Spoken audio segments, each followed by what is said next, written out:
இன்றைக்கு நாம் தியானிக்க இருக்கிற வசனம் சங்கீதம் 20ஆம் அதிகாரம் 8வது வசனம்.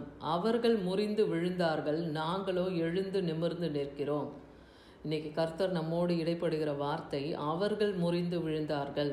யாருன்னு நம்ம பார்க்கும்போது அதுக்கு முந்தின வசனம் சங்கீதம் 27 சிலர் ரதங்களை குறித்தும் சிலர் குதிரைகளை குறித்தும் மேன்மை பாராட்டுகிறார்கள். அப்போ முறிந்து விழுந்தவர்கள் யாருன்னா ரதங்களை குறித்தும் குதிரைகளை குறித்தும் மேன்மை பாராட்டுகிறவர்கள். அதாவது தங்களுடைய சுய பலனினாலே சம்பாதித்தவைகளை குறித்து மேன்மை பாராட்டுகிறவங்க. அப்படிப்பட்டவர்கள் தான் முறிந்து விழுந்தார்கள்னு வேதவசனம் சொல்லுது. ஆனால் கர்த்தரை நம்பி இருக்கிற நாமோ என்றென்றைக்கும் நிமிர்ந்து நிற்க செய்வார். நாங்களும் எங்கள் தேவனுடைய நாமத்தை குறித்தே மேன்மை பாராட்டுகிறோம்.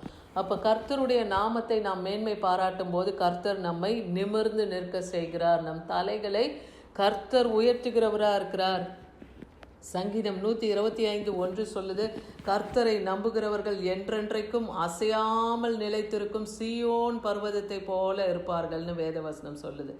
கர்த்தரை நம்புகிறவர்கள், தேவனை மாத்திரம் நாம் நம்பி இருக்கும்போது நாம் அசைக்கப்படாத சீயோன் பர்வதம் எப்படி உறுதியாய் ஸ்திரப்பட்டு நிற்கிறதோ அதை போல கர்த்தரை நம்புகிற பிள்ளைகளையும் கர்த்தர் ஸ்திரமாய் வைப்பார். பர்வதங்கள் எருசலேமை சுற்றி இருக்குமா போல கர்த்தர் இது முதல் கொண்டு என்றென்றைக்கும் தம்முடைய ஜனங்களை அவர் சூழ்ந்து காணப்படுவார். அப்போ கர்த்தர் நம்மை சூழ்ந்து இருக்கிறார்னா தீங்கு ஒன்றும் நம்மை அணுகாது. நாம் முறிந்து விழமாட்டோம். கர்த்தருடைய கிருபையினாலே நாம நிமிர்ந்து நிற்போம் இல்லையா?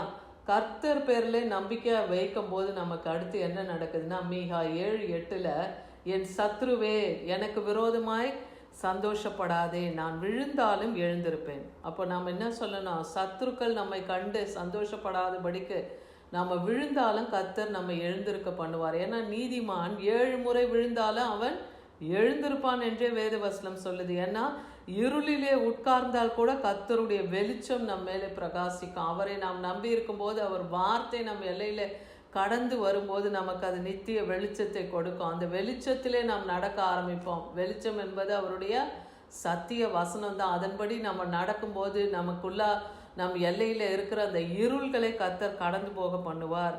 எரேமியா 17ஆம் அதிகாரம் 7-8 வசனத்தில் பார்க்குறோம். நீங்கள் அடுத்து கர்த்தர் மேலே நம்பிக்கை வைக்கும் போது அவரை நம்பிக்கையாய் கொண்டு இருக்கிற மனுஷன் பாக்கியவான் என்றே வேதவசனம் சொல்லுகிறத பார்க்குறோம். அவன் எப்படி இருப்பான்?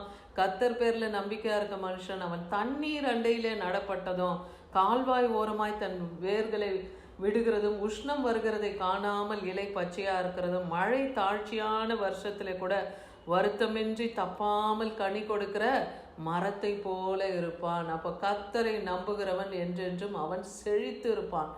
எப்படி செழித்து இருப்பான்னா நீர்க்கால்கள் ஓரமாய் நடப்பட்ட மரம் எப்படி அந்த வேர் தண்ணீரை உறிஞ்சி அது மழை தாழ்ச்சியான நாட்களில் கூட அது செழிப்பாக இருந்து அந்த இலைகள் எல்லாம் பச்சையாக இருந்து கனி கொடுக்குமோ அதை போல கர்த்தரை நம்புகிறவர்களும் செழித்து இருப்பார்கள்.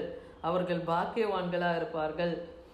அதே போல் நீதிமானாக இருக்கும் போதும் கர்த்தர் சொல்கிறார் சங்கீதம் 34:21-22 வசனத்தில் தீமை துன்மார்க்கனை கொல்லும். அப்போ தீமை செய்கிறவர் துன்மார்க்கர்களை அது கொல்லும். இப்போ உங்களுக்கு விரோதமாய் அக்கிரமத்தை செய்து கொண்டே இருக்காங்களா? தீமை நீங்கள் நன்மை செய்தாலும் அவர்கள் தீமை செய்து கொண்டிருக்காங்களா? அப்படிப்பட்டவங்களுக்கு இன்னைக்கு கர்த்தர் சொல்கிறாரு தீமை துன்மார்க்கனை கொல்லும். நீதிமானை பகைக்கிறவர்கள் குற்றவாளி ஆவார்கள். காரணமின்றி உன்னை பகைக்கிறவர்களை கர்த்தர் குற்றவாளியாக தீர்மானிக்கிறார், நிர்ணயிக்கிறார். அவங்க ஆக்கணைக்குள்ளாக நிச்சயமாக தீர்க்கப்படுவாங்க. அவங்களுக்காக தண்டனையை கர்த்தர் வைத்திருக்கிறார் இல்லையா? ஆனால் தன்னுடைய ஊழியக்காரர்களின் ஆத்துமாவை அவர் மீட்டு கொள்ளுகிறார். அவரை நம்புகிறவர்கள் மேலே எந்த குற்றமும் சுமராதுன்னு சொல்றார். அதே ஊழியக்காரர்கள் மேலே கர்த்தர் வைத்திருக்கிற சுதந்திரம் இல்லையா? அவர்களை கர்த்தர் எல்லா இக்கட்டுகளிலிருந்தும் இன்னல்களிலிருந்தும் துன்பங்களிலிருந்தும் மீட்டு கொள்ள தேவன் வல்லமையுள்ளவராக இருக்கிறார். அவரை நம்புகிற ஒருவர் மேலும் எந்த ஒரு குற்றமும் சுமராதென்றே தேவன் இன்றைக்கு நமக்கு வாக்கு பண்ணுகிறார். ஏன்னா உனக்கு விரோதமாய் உருவேற்கப்படும் எந்த ஆயுதமும் வாய்க்காதே போம் என்று நம்ம ஏசாயா 54:17 பார்க்குறோம். இது யாருடைய சுதந்திரமாக இருக்குது? ஊழியக்காரர்களுடைய சுதந்திரமாக இருக்குன்னே பார்க்குறோம். உன்னை குற்றப்படுத்துகிற எந்த நாவையும் நீ குற்றப்படுத்துவாய் என்றே வேதவசனம் சொல்லுது. இன்னைக்கு கர்த்தருடைய ஊழியத்தை செய்கிறவர்களும் கர்த்தருடைய வார்த்தை கொடுக்கிறவர்களும் அதே போல் கர்த்தருக்காக ஏதாகிலும் செய்கிறவர்கள் இல்லையா, ஊழியத்தை தாங்குகிறவர்கள், அவர்களுக்கெல்லாம் இன்னைக்கு இந்த வார்த்தை கடந்து வருது.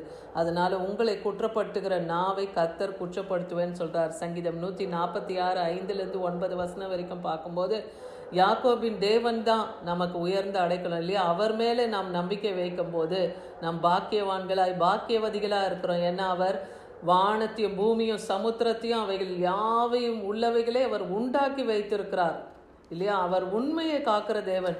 அவர் ஒடுக்கப்பட்டவங்களுக்கு நியாயம் செய்கிறார், பசியா இருக்கிறவங்களுக்கு ஆகாரம் கொடுக்கிறார், கட்டுண்டவர்களை கர்த்தர் விடுதலை ஆக்குகிறார், குருடரின் கண்களை கர்த்தர் திறக்கிறார். ஏன்னா நம் தேவன் நல்லவர், அவர் நன்மை செய்கிற தேவனா இருக்கிறதுனால அவர் மடங்கடிக்கப்பட்டவர்களை கர்த்தர் தூக்கி விடுகிறார், நீதிமான்களை கர்த்தர் சிநேகிக்கிறார், பரதேசிகளை கர்த்தர் காப்பாற்றுகிறவராக இருக்கிறார். அதே போல திக்கற்றவர்களையும் விதவைகளையும் அநாதைகளா இருக்கிறவர்களை கர்த்தர் ஆதரிக்கிற தேவனா இருக்கிறார். அதனால இன்னைக்கு கர்த்தரை நம்புங்க. உங்க வழியை கர்த்தர் செவ்வையாக்குவார். உங்களுடைய காரியங்களிலே கர்த்தருடைய கரம் இருக்கும். அவர் உங்களை சூழ்ந்து கொள்வார். ஆனால் துன்மார்க்கர்களுடைய வழியோ கர்த்தர் கவிழ்த்து போடுமென்னே சொல்றார். அதனால நீங்க துன்மார்க்கரை கண்டு பயப்படாதீங்க, துன்மார்க்கரை கண்டு நீங்க கவலை கொள்ளாதீங்க. ஏன்னா அவங்களுடைய காரியங்களை கர்த்தர் பார்த்து கொள்வார். இன்னைக்கு கர்த்தரை நோக்கி நீங்க கூப்பிடுறீங்களா? அவர் தான் உங்கள் பலன்னு நீங்க விசுவாசிக்கிறீங்களா? கர்த்தருடைய நாமத்துல நீங்கள் மேன்மை பாராட்டுகிறவர்களா இருக்கிறீங்களா? கர்த்தர் இன்னைக்கு உங்களுடைய தலைகளையும் அவர் நிமிர்த்த வல்லமுள்ள தேவனா இருக்கிறார். நீதிமொழிகள் 5:13 சொல்லுது, நீதியாய் இருந்தவர்கள் ஜனத்தின் பிரபுக்களை ஆளும்படி செய்தார், கர்த்தர் எனக்கு பராக்கிரமசாலிகள் மேல் ஆளுகை தந்தார். இன்னைக்கு கர்த்தர் பராக்கிரமசாலிகளா இருக்கிறவர்கள் மேல கூட உங்களை ஆளுகையில உட்கார பண்ணவும் தேவன் வல்லமுள்ளவராக இருக்கிறார். ஏன்னா நீங்க நீதியாய் இருந்தவர்களின் ஜனத்தின் பிரபுக்களை ஆளும்படியாக கர்த்தர் செய்ய வல்லமை உள்ளவராக இருக்கிறார். அதனால எதை குறித்தும் கவலைப்படாமல் கர்த்தர் பேர்ல உங்கள் நம்பிக்கையை வைங்க. அப்ப நீங்க அசையாது நிலைத்திருக்கிற சீயோன் பர்வதத்தை போல நீங்களும் நிலைத்திருப்பீங்க, செழித்திருப்பீங்க. அதே போல் மகா வறட்சியான பஞ்ச காலமாக மழை தாழ்ச்சியான நாட்களாக இருந்தாலும் கர்த்தருக்கு நீங்கள் கனி கொடுக்கிறவர்களாக நீங்கள் மாறுவீங்க.